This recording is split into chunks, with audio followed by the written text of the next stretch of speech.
I need to ask you guys how Vine died. Potato. You heard him.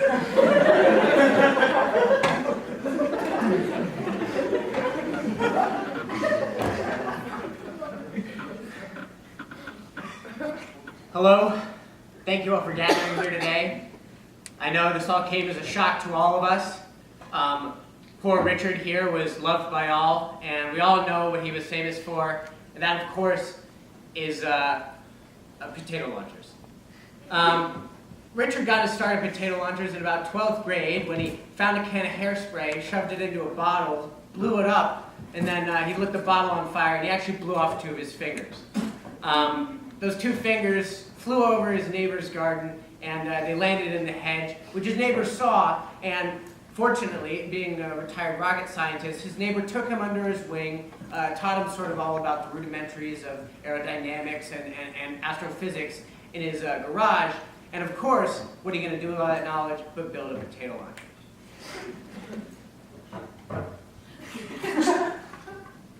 Jumping ahead, 20 years later, Richard is building potato launchers for such sets such as Pirates of the Caribbean and Pee-wee's Big Adventure. But until that fateful day, we all know about that fateful day. I believe it was a Wednesday in August. It was August 23rd. On August 23rd, Richard came into work as chipper as ever, skipping a spring in his step. But little did he know that his coworkers decided to prank him that day by aiming 36 potato launchers at the door to his office. Richard happily trounced into the tripwire, spilled his soda, and got riddled with holes from very hard potatoes. We all gather here today to honor his memory and to sort of share in the celebration of life that he had. Thank you very much. And there's a couple of his loved ones here. I'd like to introduce the first one.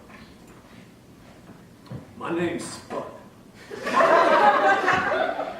Now, Dick in here, we worked together on the set of Nemo's Great Adventure, which was a movie set involving boats and potato cannons that needed building. And he helped me build them. Now, Nemo's Great Adventure follows Captain Nemo. If you don't know about Captain Nemo, neither did he. He thought we were building a set for a food show. So he came in with forks and knives taped to his legs and one underneath his clavicle.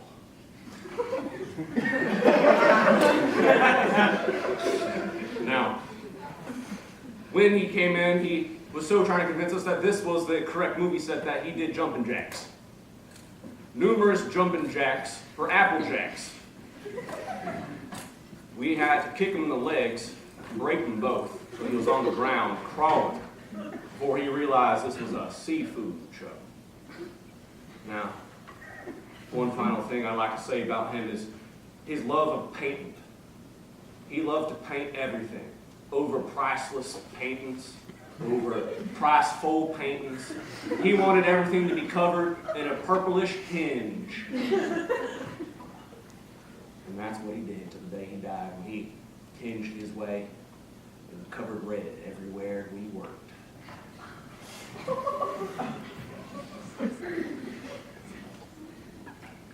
Hey guys, my name is Vesuvius Arakakra, but originally by Sprout. I supplied the potatoes he would use on all his sets. He picked exclusively me because I was the one who taught him that if you wear forks and knives on your legs, you'll always have a thing to eat with. It's a real killer that I lose all my business because he's gone. Big movie director on much more things than just like 2 movies. He was on like 3. And that's where all my potatoes went out and picked them himself. And we would just go out, don't ask my permission, walk out, take potatoes. It was shiny 1939 penny. I was pretty content with it. I ran into him one day, and he punched me right in the face, and I told him that he needed to wear his forks and knives on his plants so he would always have something to eat, but I was a little dizzy because he punched me in the face. He continued to beat me, trying to beat me to death with my own potatoes. And kind of ironic how he died by my potatoes. Here it says in his will he wants me to die by one of his launchers.